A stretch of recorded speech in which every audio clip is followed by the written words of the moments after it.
Howdy, folks, and welcome to Moose Podcast number 363. Is no bad.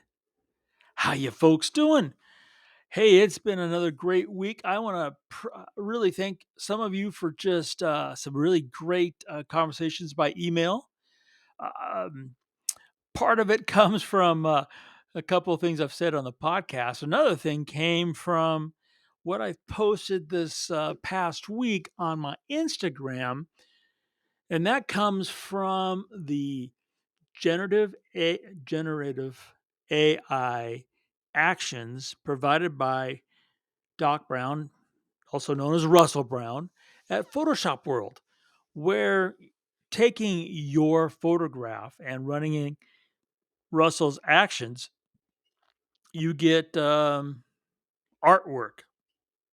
oil based, water based, cartoon based kind of things. Um, it's interesting how many folks reached out and said when I posted the first one or two, they thought it was just another stupid gimmick and, wondering why I was wasting my time, even though they read what I was doing. And then by the last one, 'cause I posted 5 examples, they were like scratching their head and wondering why they were saying no to it in the first place. So great conversations, which is why partly this week's topic is no bad. So I want to thank you for that and your support. You guys are the best. Well, again, this episode of the Moose Podcast is being recorded via the Adobe Podcast Beta software. It does make you sound better. It makes it so much simpler. And it is, yes, AI based. Also, the transcript will be available as it has been for a while now on the podcast blog post on the moosepeterson.com website. So I appreciate you guys checking that out. I keep seeing the transcript downloads getting greater and greater. So I'll keep doing it because it tends to be really kind of popular. Hey, if you didn't realize this past week, Adobe dropped Photoshop 2024. I'm bringing this up because you don't see it as a update to 2023. It's a new build. You have to actually go into the Creative Cloud app, grab it, and download it. You means you're going to have to grab some of your assets. For my case, it's like my actions and tools and styles. They've made it really easy. It takes seconds now just to save them to like a temp folder, then reload them. But the big thing with Photoshop 2024, the generative AI is now part of it. It's no longer, you don't have to just run the Photoshop beta. It's now part of Photoshop 2024. I've done a number of things here on the podcast about this whole thing. Um, and again, it ties into what I'm talking about on this week's episode of the podcast. But just so you know, it is there. You have to go get it, load it, and it's worth it. There's other great stuff too, just besides the generative AI. I want to thank my good friends for their continued support at Bedford's Camera, bedfords.com. Hey, Photocon's coming up fast, and Nikon rebates are still going. And remember that top of those rebates, you get that Moose discount after you check out. So, great gear, great prices, great service, and just they'll turn out to be probably great friends of yours. Bedfords camera.com, bedfords.com. Thank them for sponsoring the Moose podcast. Well, let's get into this week's episode. Is no bad. Now, quite often when people ask, usually it's non-photographers who inquire, what do you got coming up? I give them a rundown the next 4 to 6 weeks, and they always like their eyes get big and go, "Wow, are you ever home?" And I've always said, and I still maintain that I feel incredibly fortunate when work comes that I say yes to it. I don't say no because I'm afraid if I say no, the work will stop coming. And so this last week, on Monday. Monday is whoever, Mondays are Mondays, right? And I've always tended to allocate Monday to sitting at my desk after I do my hand holding practice and some other little things. I sit at my desk and just take care of business. And this past Monday, business came in and there were three business propositions, offers, however you want to, label them. But there were three that came in that were, if I were to take advantage of them, would it be income? And I read through the three these three particular ones and mulled them over and talked to Sharon, and I ended up saying no to them. And man, I felt guilty. Oh, it was horrible. It's like, there wasn't enough chocolate in the house. I mean, I was just like, I said no to, and these were all new clients and offers, and I said no. I felt so horrible about it. And then I posted the first photograph on my Instagram that I just mentioned, and wow, I got a number of people saying, "No, don't do it. No, it's horrible, horrible. No, don't go into generative AI. Don't go down that rabbit hole. No, no, no." And I was like, "Wow, I'm feeling even worse."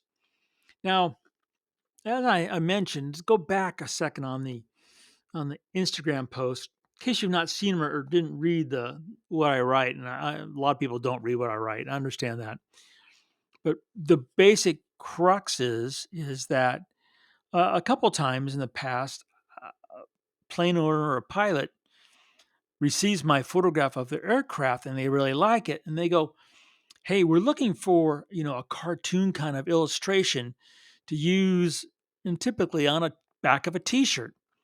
Because a lot of aviation T-shirts aren't one-to-one renditions of the aircrafts. They have a whimsy to them, and I can't draw. That's why I'm a photographer. And in the past, I have made my original photograph available to an artist they've selected. They can use as a reference for, that cartoon they want for that particular product they have in mind. And every time in my mind, I kept saying, no, I don't draw. No, I can't offer that. And so, no, I'm not going to get any more income off my photograph. And it's just another thing where I said no, and the guilt just piles on, and it's just like, wow. So then, Photoshop World, which has now been a couple weeks, God, time flies. Anyway, Russell Brown, known as Doc Brown, in his class showed these actions that he had created, and Russell and I go back a long ways. There's a podcast you can listen to, some of our reminiscing. And actions is something we've done together for a long time. I had nothing to do with this one, but I know the perks to his actions. So I got his actions, and the first time I hit it, I kept saying, "Oh no, no, this is no, no." And then when I hit the cartoon one and I saw it come up, I'm like, "Wait, I've had clients who." So instantly, in this case, my first reaction is no bad, is yeah, because now when that opportunity comes again, and I have a client who says, "Hey, can you do a cartoon?" I can say, "I probably can. Let me get some renditions to you." I can use his action, which, because I went to Photoshop World, cost me nothing. I run it. I have samples, and be honest with you, I'm either going to get like, yeah, are you serious? Or I'm going to get laughter, or I'm going to get some money. So that comes back to this is no bad. And in photography, we tend to take, let's say, for example, someone looks at my photograph and it says it's no good. Is that bad? Someone says, it's no good. Had that happened actually in the last week. And I was like, and they actually didn't say it was no good. They said it was crap.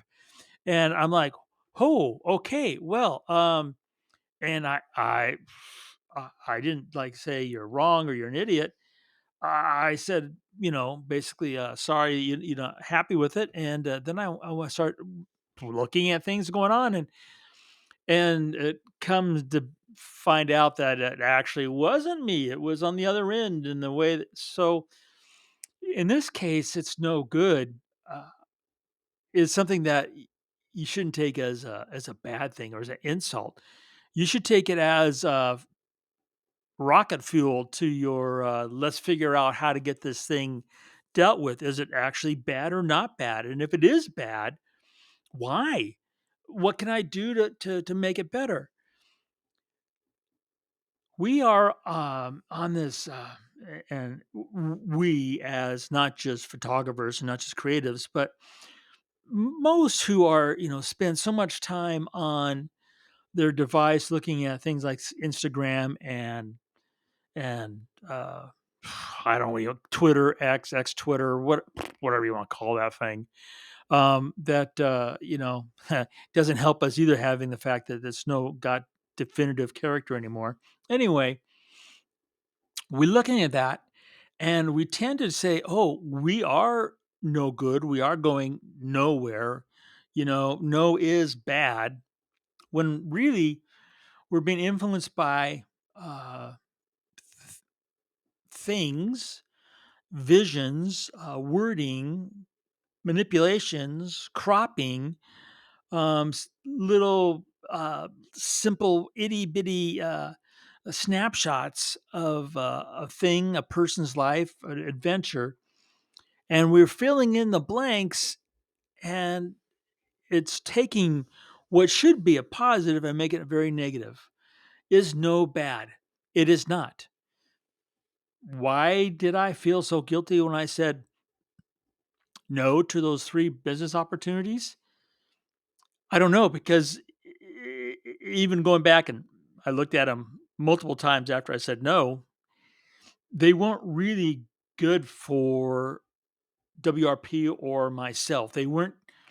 Yeah, they might have made money, but I've done things before because I was afraid to say no, and I ended up regretting them, because the payday that was thought or promised never materialized, but my time was gone. There was no investment for my time.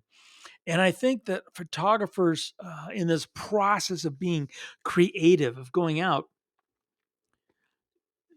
no, is like this thing to be, feared. How about another practical sense? You go to your favorite camera store and you want to buy that piece of gear.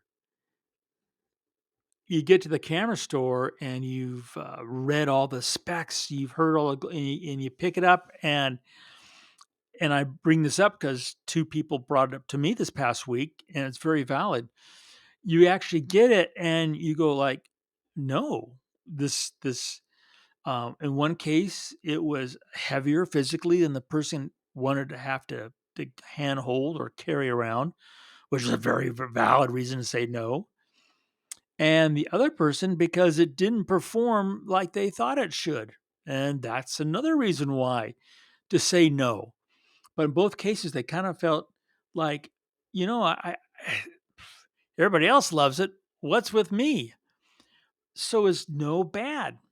It's not. It's another measure in which we get to use some logic in trying to cut through the emotional side of who we are as humans and creatives. So is no bad. It's like anything else you think about or you go through. You have to kind of look at the pros and the cons, and you have to look those pros and cons very selfishly as how they pertain to you, because the final decision and consequences, good or bad for that decision, of course, come back to you, and you're the one that has to live with, deal with, and work through those decisions and consequences. What I'm trying to get to, though, is that the this saying no tends to put up more barriers than knock them down. And that's what really concerns me when it comes to the creative process of being a visual storyteller. We really need every possible venue opened up. There's plenty of things in life that say no for us, that give us no choice but that no, that when we put up our own no wall, that it just piles on that. And that's what I really want to, try to help people avoid. I mean, as I said, I went through it big time last week. And as I kind of looked through what I was going to do for, thinking about this week's podcast, I went back and looked at those three proposals. Now that 7 days have gone by, more life has gone by, other opportunities had come, and things, and I looked at those three and I'm like, yeah, that was the right decision. I should not have done those three things. And that just like, okay, so will I learn? So next time I say no, I won't feel so guilty. Man, that's hard. That's hard to say. After, decades of, not wanting to say no, I don't know that. But when it comes to the temptation to spend money on a piece of gear that, boy, I would love to have, but I just don't have a need that's going to pay for it. Perhaps I'm going to be more have more conviction, and when I say no, I'm going to say, yeah, saying no is good. In this case, saying no is not bad. You folks have a fantastic week. Fall color has come to Montana. They're saying it's going to peak here in perhaps the next 10 days, 2 weeks. A lot of trees are probably halfway there right now. So it's that time for fall, which is, as you know, one of my favorite time to get out and shoot. So you guys get out there and make those images, and remember to make every click your story.